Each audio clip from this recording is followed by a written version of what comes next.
നമ്മൾ ഏർപ്പാടാക്കിയ അഡ്വക്കേറ്റ് അത്ര നിസ്സാരക്കാരിയല്ല. ഏറ്റെടുത്ത കേസിൽ ഒന്നുപോലും ഇതുവരെ പരാജയപ്പെട്ടിട്ടില്ല എന്നുള്ളതേ ചെറിയ ക്രെഡിറ്റ് ഒന്നും അല്ലല്ലോ. രാധിക ഈ അപകടത്തിൽ നിന്ന് പുറത്തു വരും.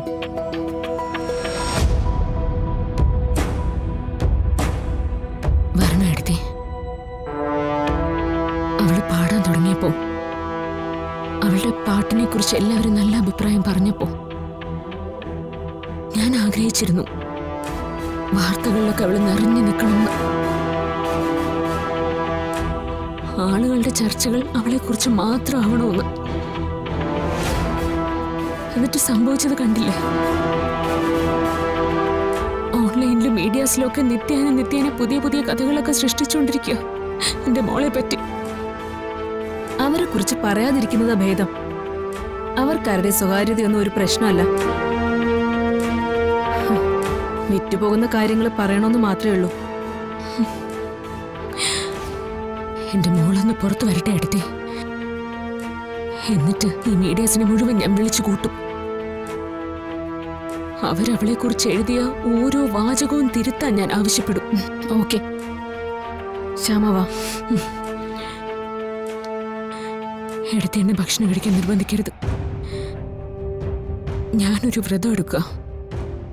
എന്റെ മോള് ജാമ്യം കിട്ടി പുറത്തു വന്നാലേ ഞാനിത് അവസാനിപ്പിക്കൂ. ഞാൻ സമ്മതിക്കില്ല ശ്യാമ. ഒരു വ്രതം എടുക്കാനുള്ള ആരോഗ്യം ശ്യാമയുടെ ശരീരത്തിന് ഇല്ല. എന്റെ മനസ്സിനുണ്ട് എടുത്തേ. എന്റെ മോള് ഞാൻ പ്രതീക്ഷിക്കുന്ന പോലെ തിരിച്ചു വന്നില്ലെങ്കിൽ ഞാനങ്ങ് തീർന്നു പോട്ടെ എടുത്തേ. ഈശ്വര, ഇതെന്റെ തീരുമാനോ, എന്റെ ദൈവത്തിനോടുള്ള നേർച്ചയോ. എന്റെ മോള് തിരിച്ചെത്തിയേ പറ്റൂ.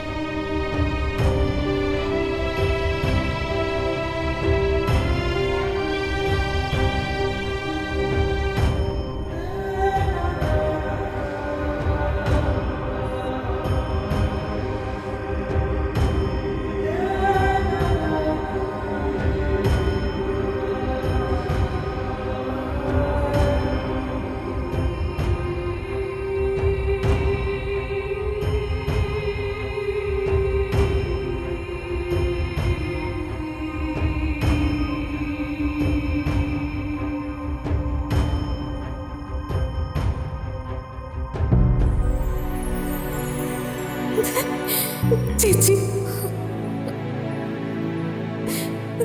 കുഞ്ഞുനാളും മുതൽ എല്ലാം എനിക്ക് വേണമെന്ന് വാശി പിടിച്ചിട്ട് അതൊരു ശീലമായിട്ട് മനസ്സിന് വളർന്നു പോയി.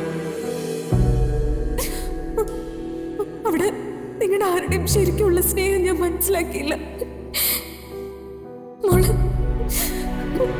ചേച്ചി എന്തിനാ എന്നെ രക്ഷിക്കാൻ വേണ്ടി ഭഗവാനോട് പ്രാർത്ഥിക്കുന്നത്?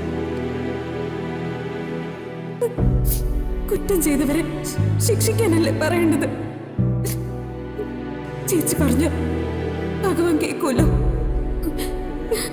എത്ര കടുത്ത ശിക്ഷ കിട്ടിയാലും എനിക്ക് കുഴപ്പമില്ല.